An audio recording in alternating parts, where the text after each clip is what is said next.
महामंत्री भवानी सिंह, हमारा आदेश है कि इन शाही कंपनियों को शाही खजाने से इनका उचित पुरस्कार देकर इन्हें इससे सम्मान राज दरबार से रुखसत कर दिया।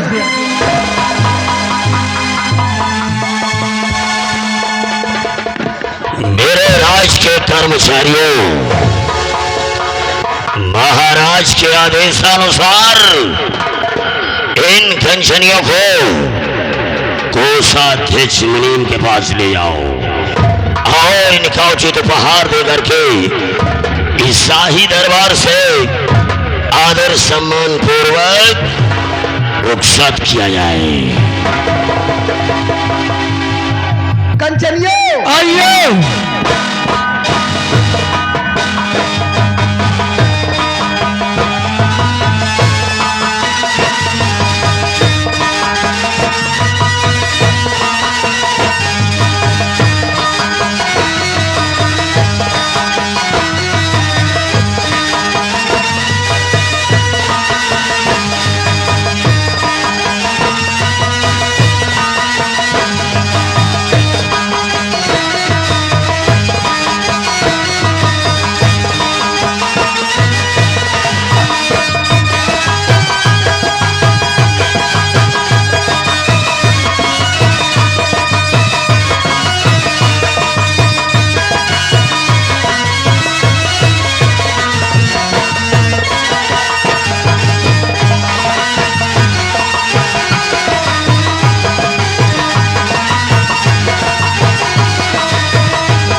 गढ़ सल्तनत के हुक्मरान, आज मैं क्या देख रहा हूं कि आपके चेहरे पर खामोशी और ये सोना साना दरबार, आखिर राजन बात क्या है? हुजूर क्या बात है राजन? चेहरा मायूस है, अंदर है दिल में खुशी, चेहरा मायूस है।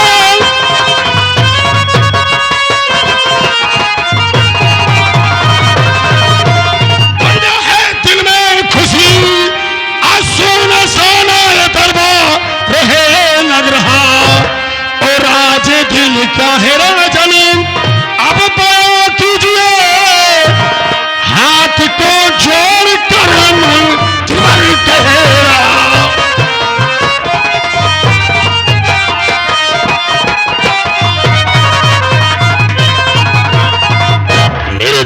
सम्राट, इस खामोशी और उदासी का कारण क्या है राजा? महामंत्री, अगर तुम हमारी उदासी और खामोशी का कारण जानना चाहते हो तो सुनो। तो मंत्री जी सदमा रहता है आठ पहरा, मंत्री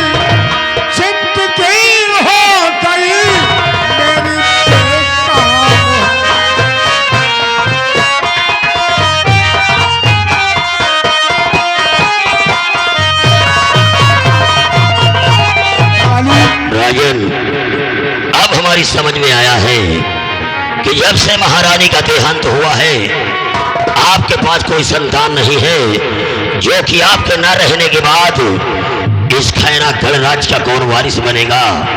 तो हुजूर, ये तो ईश्वर की देन है कि किसी के पास संतान है तो किसी के पास नहीं है। लेकिन राजन, जीना तो हर इंसान को पड़ता है। लेकिन राजन, गुलाम की गुस्ताखी माफ हो। और मैं आपसे कुछ कहना चाहता हूँ राजन।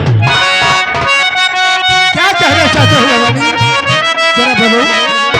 तो दिल में चिंता करो, कुछ ना सम्राट में, और दूसरी अपने साथ रचा लीजिए।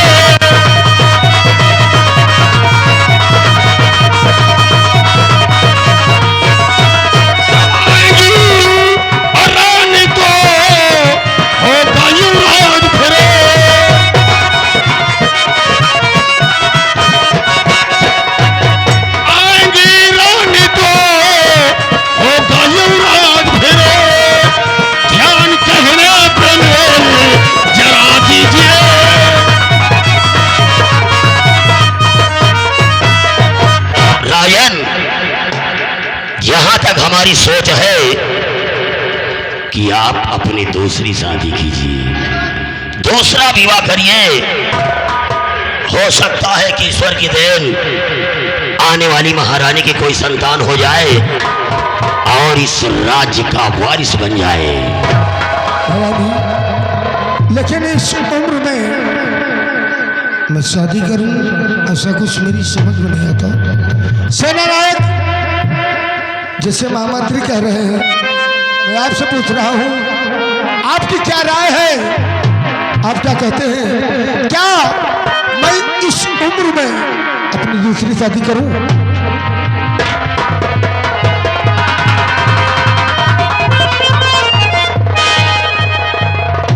राजन, गुलाब की गुस्ताखी माफ हो तो मैं भी आपसे कुछ कहना चाहता हूँ।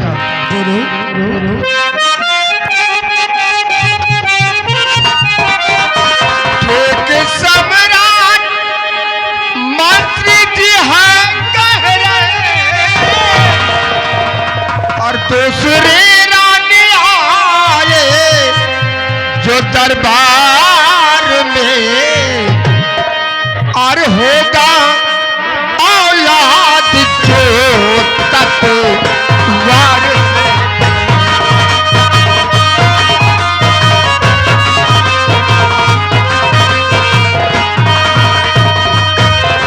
होगा औलाद जो तत्वार से बने, आए दरबार में खुशियाँ हर हाल में होगा।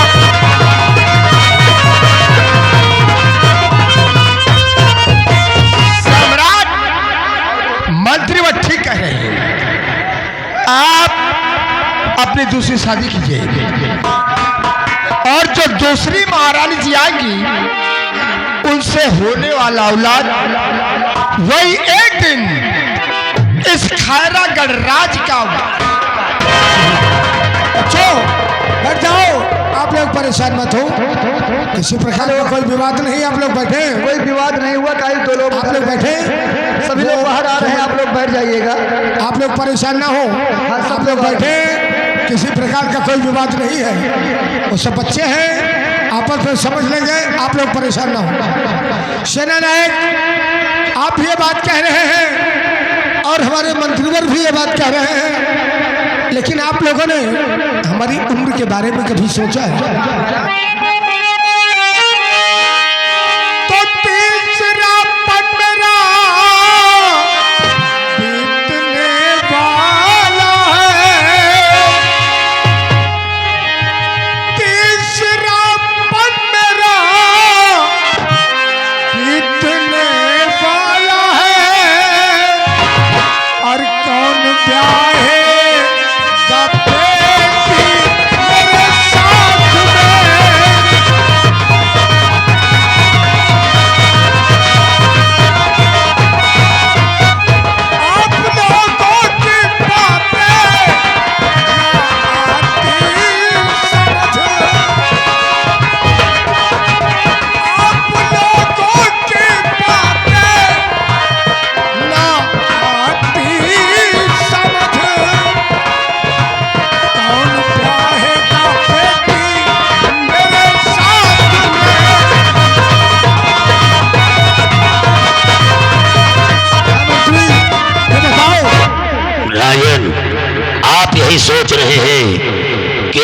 उम्र 60-65 साल की है, और वो कौन सी लड़की होगी जो आपके साथ शादी करेगी? राजन, आज के युग में हमारा भारत देश बहुत बड़ा लालची हो गया है। इसी हमारे भारत देश में देखिए कि बहुत से ऐसे माता पिता हैं जो कि धन दौलत की लालच में आकर के अपनी नाबालिग बेटी का विवाह बड़े उम्र के लोगों के साथ कर देते हैं। इसी हमारे भारत देश में देखिए कि बहुत से ऐसे माता पिता हैं जो कि बेचारे इतने गरीब हैं कि आज तक अपनी बेटी के हाथ पीले नहीं कर पाए हैं। अगर आपका हुक्म और आदेश मिले तो हम अपनी प्रजा की तरफ जाएं, और अगर कोई गरीब घर की लड़की मिलेगी, वो लड़की राजी होगी, उसके माता पिता राजी होंगे, तो हम उसे लेकर के राजमहल अवश्य आएंगे। राजा, हमारी अगर आप सबकी यही राय है तो चलो ठीक है, इस उम्र में मैं शादी के लिए तैयार हूं, लेकिन सुनो, प्रजा की तरफ जाना और उस कन्या का चयन करना जिसके माता पिता राजी हो और वो स्वयं राजी हो, और उससे हमारी उम्र ही बता देना, क्योंकि खरा घर की सारी प्रजा जानती है मेरी उम्र क्या है। सब कुछ बता के अगर वो तैयार हो जाए तो उसे हमारे समझ चले आए। राम सिंह, आओ लड़के ढूंढने के लिए अपनी प्रजा की तरफ चल रहे हैं।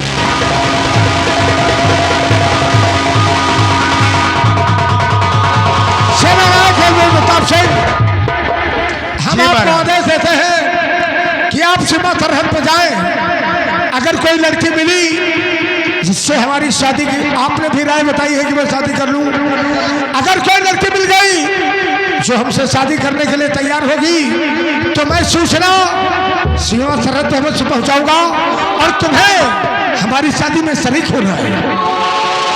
छोटू, महाराज के हुक्म तामील हुई, आओ हमारे साथ।